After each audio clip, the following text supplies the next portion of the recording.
Bienvenue à vous qui nous rejoignez pour cette 4e conférence de Carême, catéchèse spirituelle, qui passe la nuit à l'ombre du puissant. Dites au Seigneur, mon Dieu, sur qui je compte. Nous avançons dans cette retraite de Carême, dans cette nuit de rencontre avec Dieu, cet approfondissement. Ce soir, c'est avec le frère Nicolas-Jean Poré que nous avancerons dans cette retraite avec pour thème la pénitence. Nous l'écoutons à présent.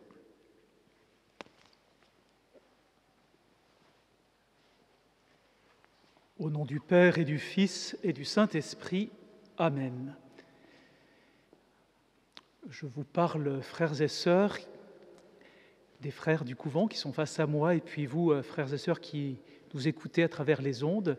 Nous sommes en direct, mais peut-être certains reverront cette vidéo ensuite.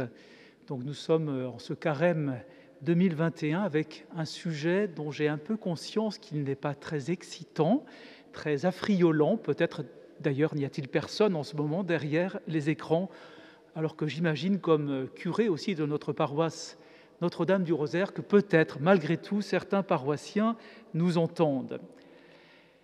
Pénitence, pénitence, pénitence. Priez Dieu pour les pécheurs. Allez baiser la terre en pénitence pour les pécheurs. Vous aurez peut-être reconnu le message de la Dame apparue à Bernadette à Lourdes à la 8e apparition le 24 février 1858. C'est la Vierge qui invite à la pénitence, c'est pendant le carême. C'est peut-être même elle, le prédicateur pour ce carême-là, puisqu'on n'en avait pas trouvé d'autres, mais les habitants de Lourdes n'y ont pas été perdants, ni nous qui héritons de ce message. Depuis 163 ans, nous sommes invités à la pénitence et nous y allons volontiers finalement. C'est comme un appel, peut-être une nécessité. Le succès, entre guillemets, de la pénitence à Lourdes, je pense aux piscines par exemple, à ces longues prières, ces processions, cette pénitence à laquelle la Vierge invite Bernadette et chacun de nous, c'est peut-être l'envers du grand mystère de la miséricorde qui nous attire, qui est au centre de notre foi. La réponse de l'homme à la miséricorde de Dieu, finalement, c'est la pénitence. Et je crois qu'on peut dire que la plupart, pour ne pas dire tous les saints qui nous sont donnés en modèle et que nous suivons bien volontiers, eh bien, ont été des pénitents. Par exemple, notre Père Saint-Dominique, chers frères, on nous rapporte, c'est Jean d'Espagne, au procès de canonisation, on nous rapporte qu'il allait pieds nus, de ville en ville, portant ses souliers, peut-être par souci d'économie des souliers, mais surtout par esprit de pénitence. Et si le bienheureux venait à se blesser le pied contre une pierre, il le supportait d'un visage joyeux, sans se troubler, et disait « c'est une pénitence ». Tel un homme toujours joyeux dans les tribulations, nous dit le témoin Jean d'Espagne. C'est presque comme s'il nous disait « chouette, une pénitence ». On pourrait évoquer beaucoup de saints, beaucoup de choses un peu curieuses. Je pense à Sainte Catherine de Sienne, c'est un peu plus d'un siècle après Saint Dominique. Sainte Catherine qui ne mange pas, anorexie mystique, qui dort encore moins que Saint Dominique, qui déjà ne dormait pas beaucoup, on ne lui connaissait pas de couche. Et Catherine avoue que ça a été une dure et grande victoire d'arriver à ce combat contre le sommeil au point de ne plus dormir. Catherine qui prend soin des malades les plus répugnants, ceux que personne ne veut soigner, les plus ingrats, voire les plus calomnieux, qui va jusqu'à boire le pus immonde qui sointe de leurs plaies par esprit de pénitence pour rejoindre le Christ qui n'a rien refusé pour nous sauver. C'est un peu comme le baiser aux lépreux de saint François d'Assise. Je n'en dis pas plus, vous sortez peut-être de table. Aujourd'hui, avouons-le, nous sommes peu à l'aise, voire suspicieux vis-à-vis de ces exagérations d'un autre âge. On se passe fort bien des pénitences, pense-t-on, et c'est déjà pas mal de supporter celles qui nous viennent sans en chercher d'autres. Et même, frères et sœurs, le carême commencé en 2020, sans presque de répit, dure avec cette épidémie du coronavirus jusqu'à ce carême 2021. Quelle pénitence! Vous en connaissez les instruments, gel, masque, distance, comme ce soir, ce procédé à travers des écrans pour nous rejoindre. Les peines, les pénitences, les douleurs ne manquent à personne, nous en sommes saturés. En ce temps de crise sanitaire mondiale, beaucoup de nos contemporains subissent, encaissent des peines non voulues, non choisies. La liste est longue, vous le savez. Nous pouvons penser ce soir à ceux qui sont sur un lit de malade, voire d'agonie ou de convalescence, à ceux qui ont perdu des proches, qui ont perdu des biens, une situation, qui sont dans l'angoisse, qui se sont abandonnés. Confions-les aussi ce soir au Seigneur miséricordieux. La pénitence nous concerne tous, elle est un sujet sensible. C'est finalement toute la question de l'humanité. La vie humaine, n'est-ce pas un temps de service, un temps de corvée qu'accomplit l'homme sur terre? N'y mène-t-il pas une vie de mercenaire, se demande Job.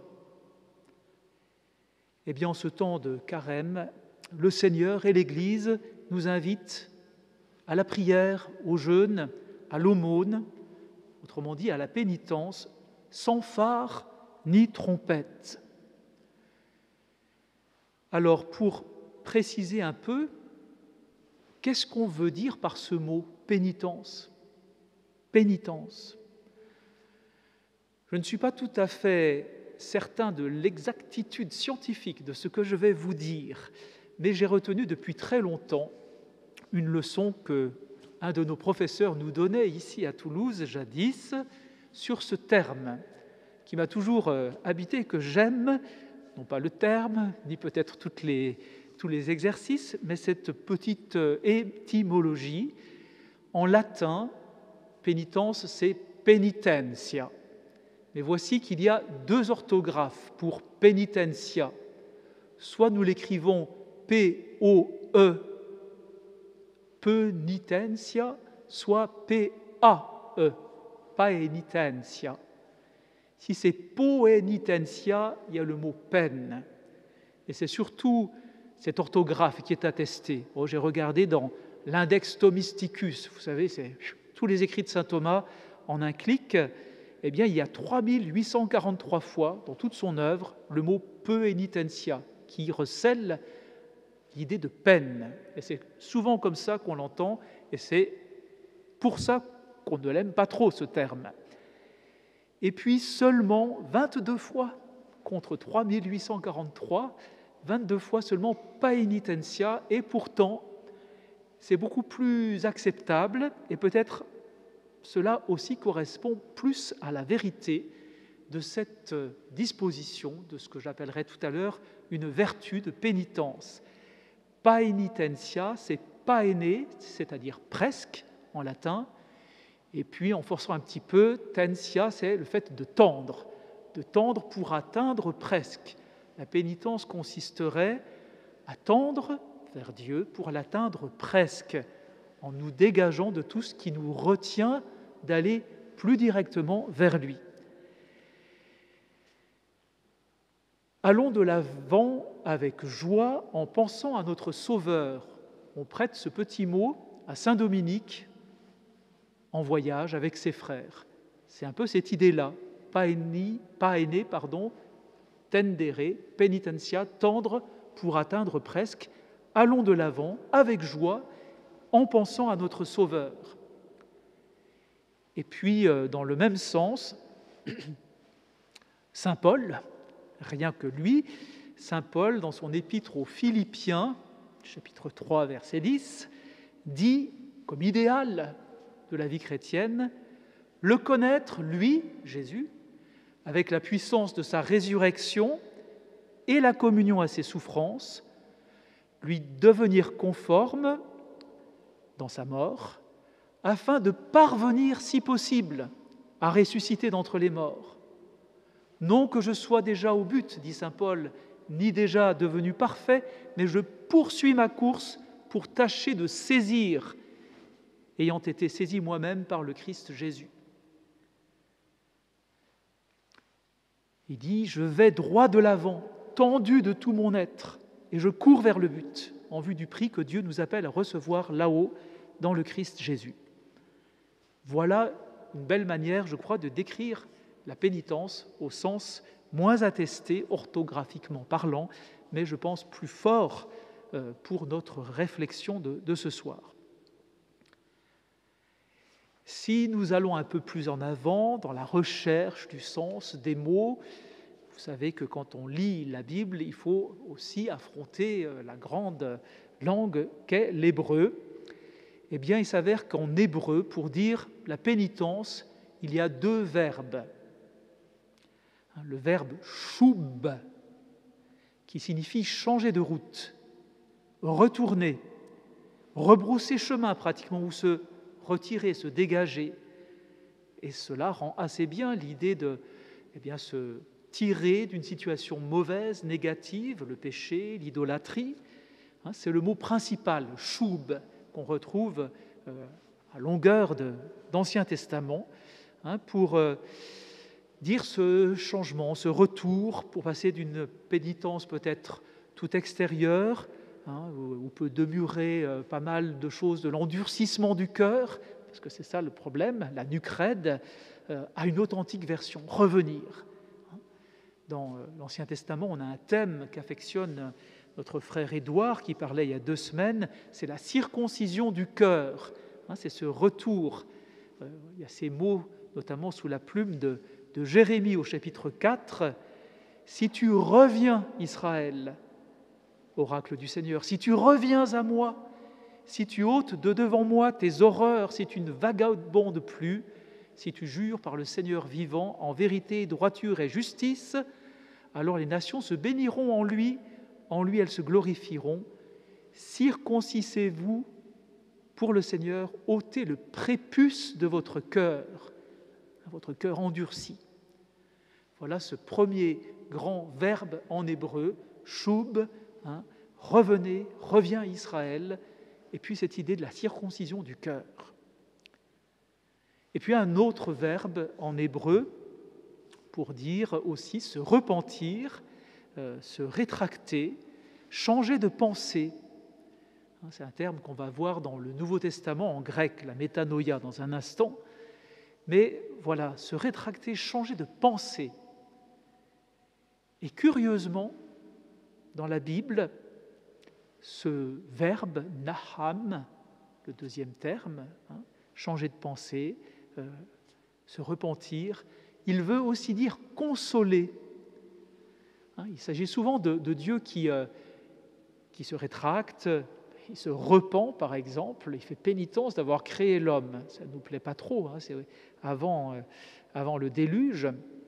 Ou bien il se repent d'avoir choisi Saul comme roi d'Israël. Mais finalement, c'est aussi, c'est plus intéressant pour nous, l'homme qui se repent, comme par exemple Job, à la fin du livre de Job, au chapitre 42e, versets 5-6, il dit « Je ne te connaissais pas, à Dieu, je ne te connaissais que par ouï-dire, mais maintenant mes yeux t'ont vu, aussi je me rétracte et je m'afflige, je me repens, naham, sur la poussière et la cendre. » Et quelques versets après, on retrouve ce mot, ce verbe, au sujet de sa parenté, qui le reçoit, revenu de réintégrer ce pauvre Job, réintégré enfin dans sa dignité, sa santé.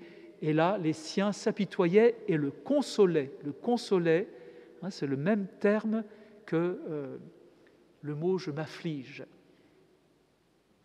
Assez étonnant, mais ça a beaucoup de sens. Alors bien sûr, on retrouve ce vocabulaire dans les psaumes. Vous savez, dans la Bible, les psaumes, c'est juste après Job, avec ce verbe « naham », qui a souvent le sens de consoler dans les psaumes. Ça prend le dessus. C'est Dieu qui console son peuple, ce peuple qui fait pénitence. Ton bâton, ta houlette me rassure ou me console, le psaume 21. Ou bien, au psaume 89, reviens Seigneur, reviens c'est choub, jusqu'à quand, prends en pitié tes serviteurs. Et puis, c'est aussi cette idée de la consolation qui apparaît à cet endroit-là.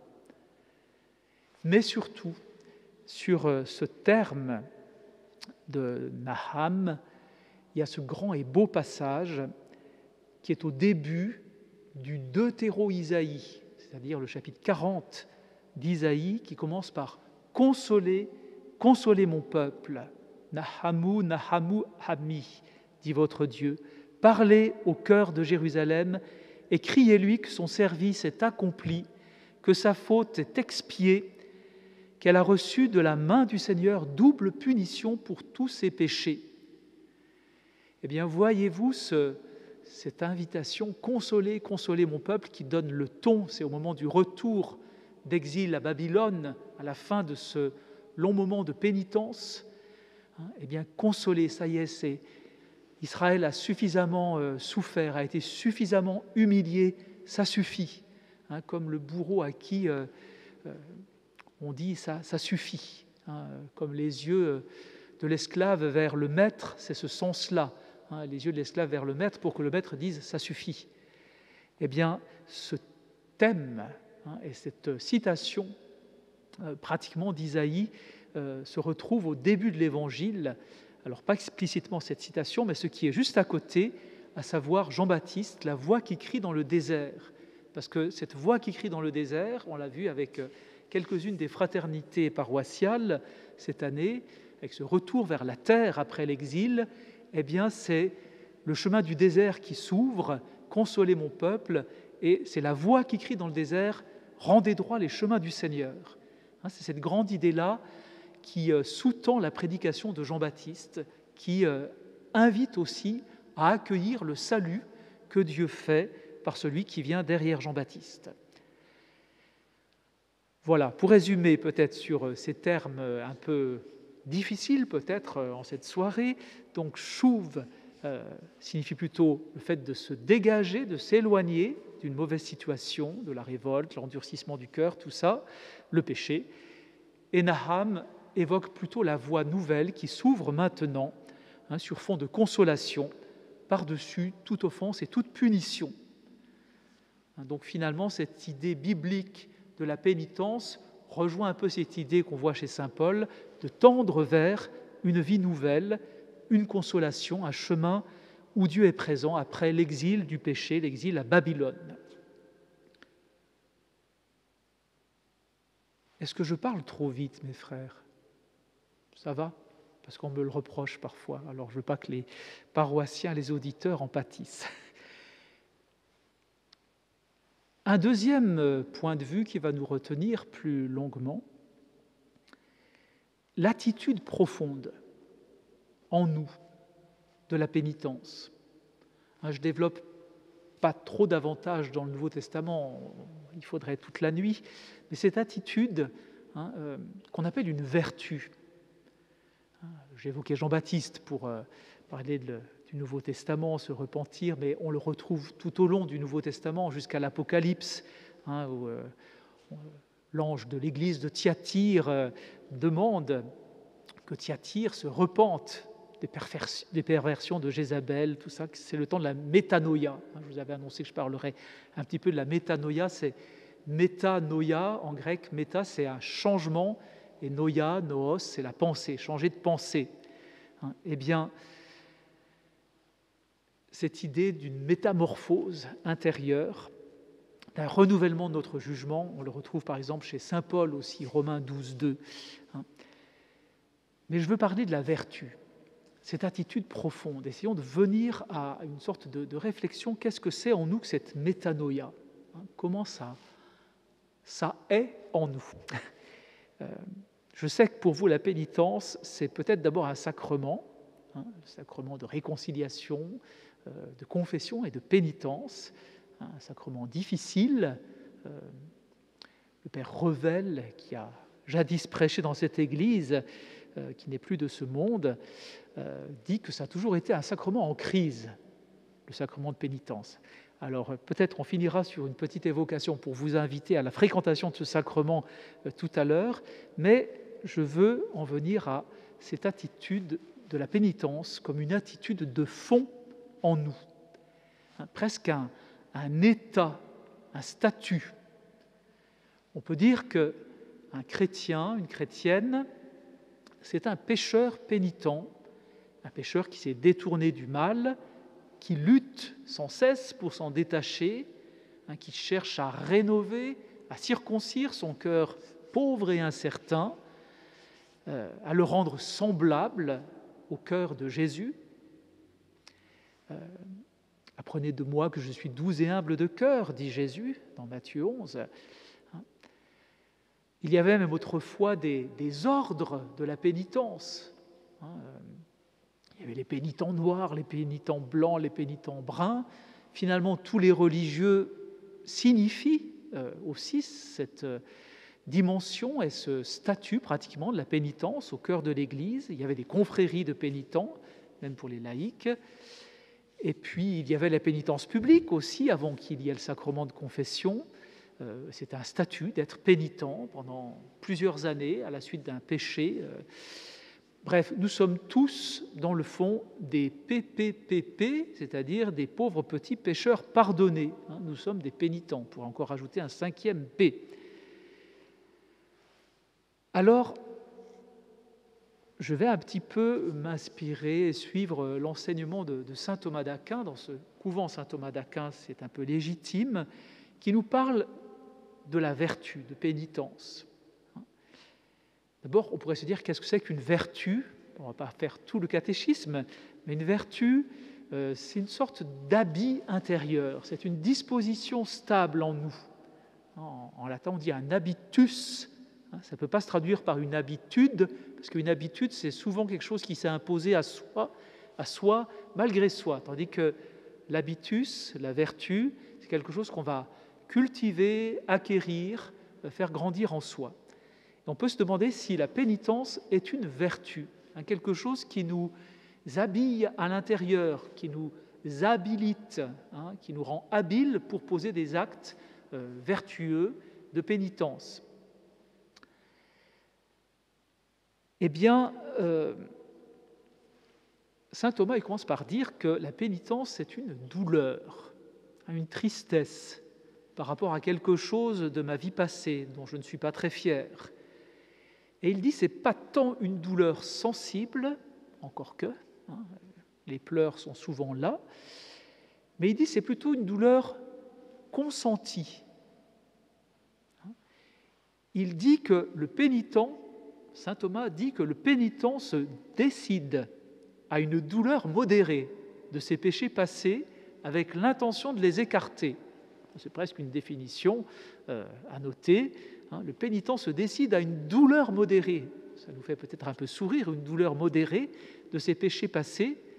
Mais je pense, là maintenant, et peut-être que le frère Gilles qui est devant moi saurait trouver la référence dans les témoignages sur saint Dominique, on parle d'un frère qui s'affligeait tellement sur ses péchés que ça devenait une sorte d'obsession, ça l'envahissait, et saint Dominique l'avait plutôt prié de prier, pour les pécheurs les plus endurcis. Donc il faut une sorte de douleur modérée de ces péchés, mais aussi l'intention de les écarter. Alors cette douleur, c'est un déplaisir malgré tout, mais pas pour pleurnicher, à la manière d'un enfant qui voudrait que ce qui s'est passé, dont il n'est pas fier, ne se soit pas passé. La pénitence, ce n'est pas pour rembobiner la bande vidéo ou la bande de sa vie, mais c'est simplement pour réprouver fermement un acte dont on n'est pas fier, ou une omission dont on n'est pas fier non plus, avec le propos d'en éloigner les conséquences. C'est quoi les conséquences de mon péché ? Eh bien d'abord, c'est que j'ai offensé Dieu. Dieu qui est saint, Dieu qui m'aime, je l'ai offensé. Donc je veux essayer de rattraper cela. Et puis aussi, je veux essayer de travailler à rééquilibrer les choses, à m'acquitter de mes dettes. Exemple, si j'ai volé mon voisin d'une poule, je ne peux pas rembobiner la bande et reprendre à l'instant T ou à l'instant I, parce qu'à l'instant ça commence par un I, où j'étais innocent d'ailleurs. Je ne peux pas faire que là maintenant je sois innocent alors que j'ai volé la poule. J'ai de fait volé mon voisin. Mais je peux, dans un état de pénitence, je peux admettre ma faute, en prendre conscience.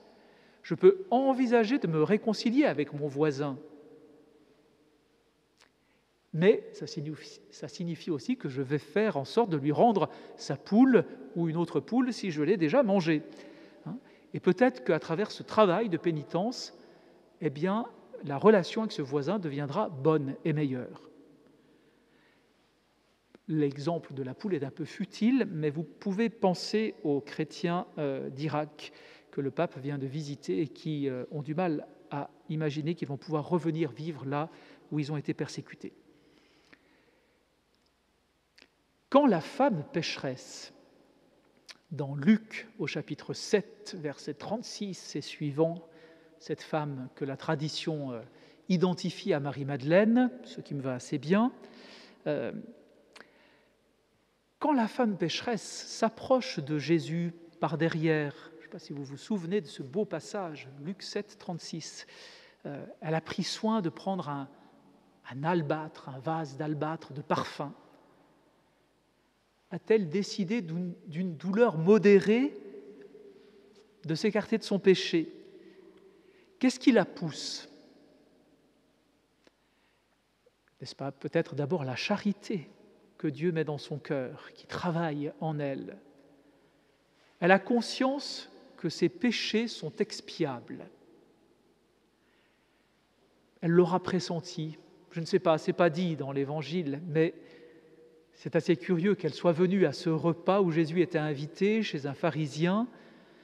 Elle a su que Jésus était là, nous dit saint Luc. Elle a sans doute entendu parler de Jésus, peut-être qu'elle l'a entendu elle-même, peut-être qu'elle a croisé son regard, on ne le sait pas. Elle aura espéré une vie nouvelle, pure. Elle choisit un chemin de purification. Et là, maintenant, Luc 7, 36, elle est devant Jésus, en sa présence, à ses pieds. Elle fond en larmes. C'est une fontaine. Elle inonde les pieds de Jésus de ses larmes. Peut-être que c'est la pureté de Jésus qui la lave. Elle inonde les pieds de Jésus, elle les essuie, les pieds de Jésus, avec ses cheveux. Ça ne se faisait pas, de défaire ses cheveux. Ce n'était pas une chose qu'on peut faire dans le monde juif du temps de Jésus. Mais peut-être que tout se délie en elle, et surtout son péché. Elle embrasse longuement les pieds de Jésus. Quelle guérison! Elle oint les pieds de Jésus, elle répand son parfum sur les pieds de Jésus. Scandale, tous ces gestes aux yeux du pharisien qui a invité Jésus. Si cet homme était prophète, il saurait qui est cette femme, qu'elle est une pécheresse.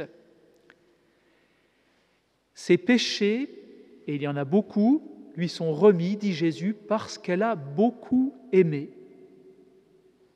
Ces gestes plutôt gênants aux yeux des hommes, pleurer, inonder les pieds, essuyer, embrasser, oindre, ont été pour elle des gestes de coopération à ce que Dieu faisait dans son cœur.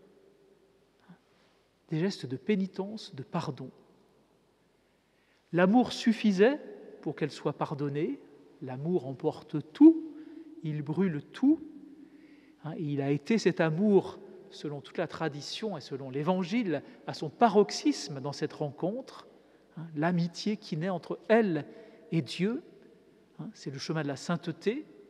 Quel exemple que Sainte Marie-Madeleine. Mais ces gestes étonnants, scandaleux pour certains, que Jésus permet qu'elle pose, lui permettent à elle de compenser tout ce qu'elle avait fait auparavant qui l'éloignait du bien, de la sainteté. Oui, elle méritait la réprobation de la part de Dieu, de Jésus. Elle appartenait à cette masse immense des païens, des pécheurs, dont parle saint Paul, Colossiens 1, 21, étrangers et ennemis de Dieu par les pensées et les œuvres mauvaises. Voilà ce qu'était cette femme. Mais désormais, toujours le même passage de saint Paul, Colossiens 1, 22, elle est réconciliée dans le corps de chair de Jésus qu'elle touche, ce corps qu'il a lui-même livré à la mort pour nous faire paraître devant lui saints, sans tache et sans reproche.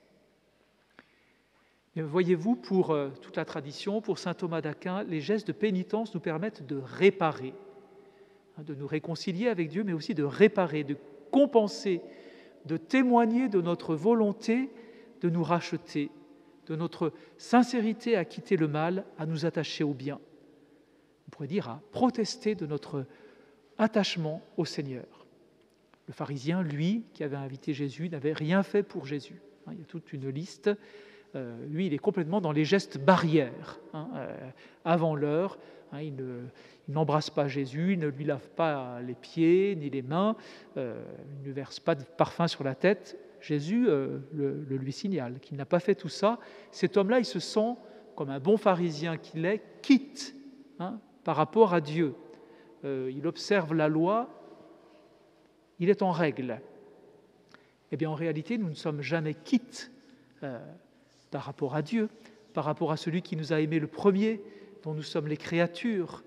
Nous serons toujours, sans même parler de notre péché, nous serons toujours en dette. L'égalité est impossible. On ne peut pas tutoyer le bon Dieu. Et c'est un grand miracle quand Moïse parle face à face avec Dieu. L'égalité, la justice absolue par rapport à Dieu, c'est impossible. Cela fait penser à ce passage de la vie de Sainte Catherine de Sienne, où le Christ lui dit « Sais-tu, ma fille, ce que tu es, ce que je suis ? Si tu apprends ces deux choses, tu seras bien heureuse. Tu es celle qui n'est pas, et moi je suis celui qui suis. » Jésus lui dit cela, et si elle en prend conscience, il lui garantit qu'elle ne tombera jamais du côté du mal et qu'elle se sanctifiera. Eh bien, la puissance, la véhémence de l'amour d'une sainte Marie-Madeleine, d'une sainte Catherine, elles s'aimaient bien toutes les deux. Catherine se recommandait de sainte Marie-Madeleine, qu'elle voulait imiter, dont elle voulait suivre l'exemple de pénitence dans la grotte de la Sainte-Baume. Eh bien, cette véhémence de l'amour que Dieu permet aux pénitents, permet de faire ce rattrapage dans le grand écart entre le fait que nous ne sommes rien et que lui, il est tout.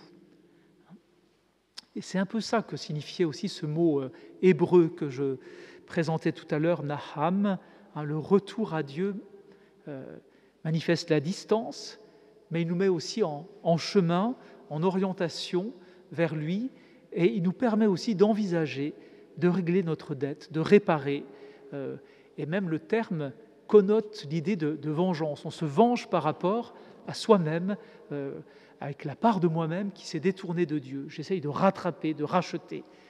Ça rappelle aussi la très fameuse parabole du fils prodigue que le petit livret de carême du diocèse nous présentait aujourd'hui. Vous pourrez le relire. Le Père enveloppe de sa consolation ce fils repentant qui revient, qui avait un écart immense. Eh bien, le Père va à la rencontre, il va au-devant, il ne laisse même pas cet enfant énoncer complètement sa confession. Voilà, l'idée de justice est comme dépassée. Il y a d'autres ressorts qui interviennent, et notamment la charité, mais aussi la foi, dit saint Thomas, la foi en la passion de Jésus, qui justement a fait ce grand retour, ce grand rapprochement. Par lui, le chemin est ouvert du retour, et puis l'espérance d'être pardonné, acquitté est possible aussi. Dieu, le Christ, nous en assure. Je poursuis sur un autre aspect, toujours avec saint Thomas d'Aquin, qu'on suit encore un petit moment, et puis il y aura une petite récompense à la fin, si vous êtes patient et si vous acceptez cette pénitence. C'est l'idée que la pénitence est un peu de l'ordre du sacrifice. C'est la reprise du psaume 50, le fameux psaume Miserere, qui convient si bien au carême. Le sacrifice à Dieu, dit le psalmiste à la fin de ce psaume, le sacrifice à Dieu, c'est un esprit brisé. Un esprit brisé, en latin, contribulatus. Tribulatus, travailler, qui est avec une douleur et quelque chose qui le serre. Eh bien, cet esprit de pénitence, cet esprit brisé, contribulatus, eh bien, c'est ça le sacrifice qui plaît à Dieu. Il n'a pas de mépris envers cela. Il n'a que faire des sacrifices extérieurs, les holocaustes de bœufs, de béliers, tout ce qu'on veut. Non, ce qui plaît à Dieu, le sacrifice, l'hommage qu'on peut lui faire, qui lui plaît, c'est cela, c'est cet esprit de pénitence, cette disposition intérieure qui ne consiste pas à vouloir être rétabli dans ses honneurs, ses biens, comme le fils prodigue, qui n'est même pas dans l'exaspération qu'on peut avoir d'avoir gâché sa vie, comme le fils prodigue, qui pourrait se dire « mais je suis nul, il faut revenir », etc. Non, c'est l'offrande de cet esprit contrit. Je ne sais pas si le frère à la technique peut faire passer des images. J'avais prévu un tableau là, de Murillo qui représente cette scène du fils prodigue. Voilà l'esprit de sacrifice, l'esprit de pénitence qui fait que ce fils accepte de se remettre humblement au service de son père, ne serait-ce que comme un simple ouvrier. C'est l'esprit contrit, brisé, le cœur circoncis aussi. Saint Thomas se pose plein de questions, et il y en a une qui nous amène à illustrer son propos par un exemple qui va quand même, je pense, nous parler. Saint Thomas, il se demande si c'est la crainte qui inspire ce chemin de la pénitence. Et à partir de cette question, est-ce que c'est la crainte? Quelle crainte? Il note 6 étapes dans lesquelles nous avançons dans la pénitence. Et peut-être que cela peut nous aider à faire un chemin de vérité pendant ce temps de carême, ce temps de pénitence, ce temps favorable, comme je disais aux enfants du catéchisme hier, ce jour du salut. Eh bien, ce qui nous met en route dans la pénitence, on l'a déjà un petit peu dit, c'est la charité, comme dans le cas de Marie-Madeleine, ou bien dans les lamentations de Jérémie, « Fais-nous revenir à toi, Seigneur, et nous reviendrons ». C'est Dieu qui, par l'amour qu'il met dans notre cœur, nous fait revenir. Mais ce que je voulais vous présenter, c'est cette histoire fabuleuse, réelle, terrible, formidable, de Jacques Fesch. Je ne sais pas si tout le monde connaît Jacques Fesch, cet homme qui a été un Français guillotiné en 1957, le 1er octobre, la fête de Sainte Thérèse de l'Enfant Jésus. Il y a peut-être plus qu'un hasard ici. Il avait 27 ans, cet homme. Il avait commis un hold-up pour se payer un yacht pour partir à l'autre bout du monde, pour y mener une vie facile, luxueuse. Il avait un fils ou une fille, je ne sais plus, il n'était pas marié, c'était un gosse de riche, comme on dirait à l'époque un blouson doré, et en faisant ce larcin, pris, repéré, dénoncé, il est acculé par les policiers, et dans la panique, il a un revolver qu'il a pris à son père, et à travers son pardessus, à travers la poche, il tire. Il n'a pas ses lunettes, il tire en direction de la police et il abat tout net, en le touchant au cœur, un policier. Eh bien, cet homme va être jugé et donc va être condamné à mort. Donc ce garçon, on pourrait dire, athée, cynique, veule, sans force, sans personnalité, sans caractère, va passer plusieurs années en prison. et va faire l'expérience improbable pour cet homme athée de la grâce et du pardon, de la pénitence. Et c'est à travers lui que je veux illustrer ces 6 étapes. D'abord, cette charité qui vient. Il écrit des lettres dans sa prison, donc en 1955, le 14 mai, une lettre dans laquelle il dit « Je pleure des larmes de joie en ayant la certitude que Dieu m'a pardonné et que maintenant le Christ vit en moi par ma souffrance et mon amour. » Ma souffrance et mon amour. Dieu a mis dans son cœur cet amour. Saint Thomas parle ensuite, dans ce chemin de la pénitence, d'un mouvement intérieur de foi théologale. Et on le retrouve dans une lettre un peu après, un mois après, le 8 juin 55, lettre de Jacques Fesch. Il dit « Brutalement, en quelques heures, j'ai possédé la foi, une certitude absolue, j'ai cru, et je ne comprenais plus comment je faisais pour ne pas croire. » Un mouvement, dit saint Thomas, de crainte servile qui nous retire du péché par crainte du supplice. Alors on pourrait se dire que Jacques Fesch craignait le supplice qui lui était promis de la mort, mais je pense qu'on doit plutôt penser ici au feu éternel, au supplice de celui qui se détache de Dieu et qui tourne le dos à Dieu. Donc, après la charité que Dieu nous inspire, la foi que nous avons en lui, il peut y avoir ce mouvement. Il en parle aussi un peu. Je n'ai pas relevé de citation, mais je ne voulais pas forcer trop parce que je ne suis pas sûr. Mais donc, cette crainte-là, est-ce que nous sommes absolument sûrs que Dieu nous pardonnera? Oui, il nous l'a révélé, mais nous sommes en position de pénitent par rapport à cela. Le courage d'avoir peur, écrivait le père Molinier il y a quelques décennies. D'avoir peur de ne pas être à la hauteur et de ne pas laisser Dieu suffisamment nous animer, nous conduire. Un acte d'espérance, en 4e lieu, dit saint Thomas, pour s'amender et pour obtenir le pardon. Et Jacques Fesch dit, à un moment donné, d'ailleurs c'est toujours la même date, 8 juin 55, « J'ai vraiment la certitude de commencer à vivre pour la première fois. J'ai la paix et j'ai un sens à ma vie alors que je n'étais qu'un mort vivant. » Vous voyez, cette espérance d'avancer. Un sens à sa vie, lui qui croupit en prison et qui attend sa mort. Le chemin de la pénitence, il vise la vie d'après. On peut dire qu'il est eschatologique. Il espère la fin bienheureuse que Dieu nous fait connaître et qu'il nous rend accessible. Jacques Fesch dit « Ce qu'on va me donner est hors de proportion avec ce qu'on va me prendre. Ce qu'on va me donner, c'est la vie éternelle. Ce qu'on va me prendre, c'est ce pauvre corps. » 18 septembre 57, on est tout près à un mois de sa mort. Saint Thomas met un 5e mouvement encore de charité, pour plaire à Dieu, pas pour éviter le châtiment, pour plaire à Dieu. Plus que quelques heures, dit Jacques Fesch, plus que quelques heures de lutte avant de connaître ce qu'est l'amour. Il écrit ça à un ami d'enfance qui est devenu religieux, qui a beaucoup compté dans son chemin spirituel.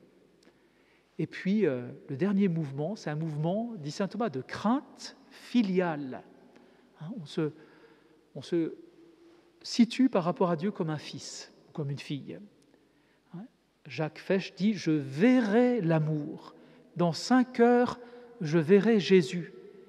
Je suis plus tranquille que tout à l'heure parce que Jésus m'a promis de m'amener tout de suite au paradis. » C'est vraiment le bon larron du XXe siècle, ce Jacques Fesch. « Mon Seigneur et mon Dieu que je vais voir face à face, dit-il. » Et puis, ultime phrase sublime dans sa simplicité filiale, « Sainte Vierge, à moi, je suis heureux, adieu. » Ça s'est repris dans des témoignages recueillis plus tard, dans un livre du père Lemonnier, Cellule 18. Ce parcours, Sainte Vierge à moi, cet esprit filial qui se traduit dans un amour, une confiance envers la Vierge, Priez pour nous pauvres pécheurs, maintenant et à l'heure de notre mort. C'est souvent elle qu'on invoque pour cette piété filiale. Eh bien, ce parcours de Jacques Fesch, c'est une vraie icône de la pénitence, de la sainteté chrétienne. Quelqu'un qui n'avait rien, qui a tout reçu de Dieu par pure grâce. Tout ce passage, je l'ai emprunté au frère Jean-Philippe Revel, que j'ai déjà cité tout à l'heure, et lui avoue, il dit « J'aimerais bien être pape pour canoniser Jacques Fesch, afin de manifester aux chrétiens ce qu'est véritablement le salut. » Voilà le salut proposé à Jacques Fesch. Je conclus. Tout ce chemin de pénitence que nous essayons de vivre, eh bien, c'est comme baptisé que nous le voulons vivre pour fortifier notre vie, pour nous rendre heureux, libres avec Jésus en ce monde, parce que nous savons que nous sommes rachetés et que Jésus, pour nous, a fait pénitence. Lui, de condition divine, s'est abaissé jusqu'à nous, il s'est vidé, c'est sa kénose. Jésus, pénitent, il a porté humblement le poids de la vie humble qu'il a assumée à Nazareth. Il a été méprisé, même dans sa vie publique, il n'avait pas d'endroit où reposer la tête. Il vivait de l'aumône des saintes femmes qu'il avait délivrées du péché, Marie-Madeleine et quelques autres. Il a accompli la loi totalement, humblement. Et que dire de sa passion ? Nous le lisions tout à l'heure au cœur, ce sont nos souffrances qu'il portait, nos douleurs dont il était chargé, et nous le considérions comme puni, frappé par Dieu et humilié. Eh bien, Jésus a donné cet exemple pour la vertu de pénitence que nous pouvons vivre en imitant sa passion, en imitant sa vie, en ayant son cœur doux et humble, mais aussi il a donné ce sacrement de la pénitence, qui a toujours été en crise peut-être, pour que nous soyons déliés, que nous recevions plusieurs fois cette planche de salut que donne le baptême. Il y a toute une histoire du sacrement de pénitence. C'était d'abord une seule fois, une pénitence publique avec ce statut que j'évoquais tout à l'heure.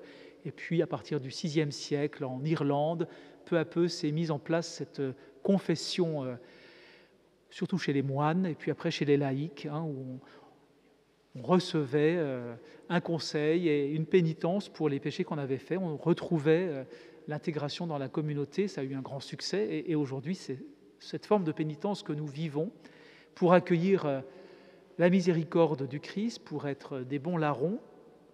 Et nous la vivons carême après carême, Pâques après Pâques, sacrement de pardon après sacrement de pardon. Eh bien, dans ce sacrement, notre pénitence vertueuse, intérieure, est manifestée dans la confession, dans l'aveu de nos fautes, l'exomologèse, comme on disait autrefois, la demande d'absolution par le prêtre. Et de là, elle devient visiblement comme le signe extérieur que nous sommes des pénitents. Et avec l'absolution, eh bien, ce signe consacre en nous, en plus de nous donner la grâce, consacre en nous ce statut de pénitent. Nous sommes consacrés dans cet état de pénitence pour que la vertu devienne aussi un fruit du sacrement et que nous allions dans le Christ de victoire en victoire. Eh bien, que cette victoire soit celle du plus grand nombre des pénitents que nous sommes. Prions pour les pécheurs.